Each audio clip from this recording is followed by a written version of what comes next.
Алла сенің намазыңа мұқтаж емес, сен мұқтажсың.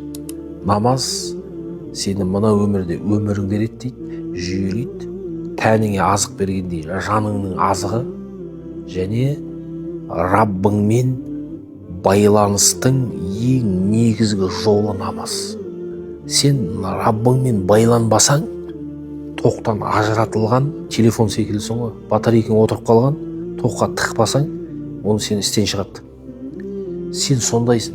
Сен рухани қазір әлсізсің, рухани күйзелістесің.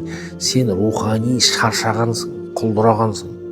Сен қашан рухани құлпырып, рухани кемелденесің?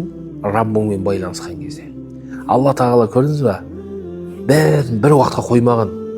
Алла Тағала күннің 5 мезгіліне қойған. Демек, қай уақыт болмасын Раббыңмен байланысып тұр. Ұмытып кетпе. Таңда, түсте, кешке, түнде, көрдіңіз ба? Алламен әрдайым байланысқан сайын сен бейне бір заряд аласың. Рухани бостықты толтырасың, рухани дамисың, рухани кемелденесің. Сол үшін намаз өзіңді жоқтан бар еткен Алламен байланысудың негізгі жолы.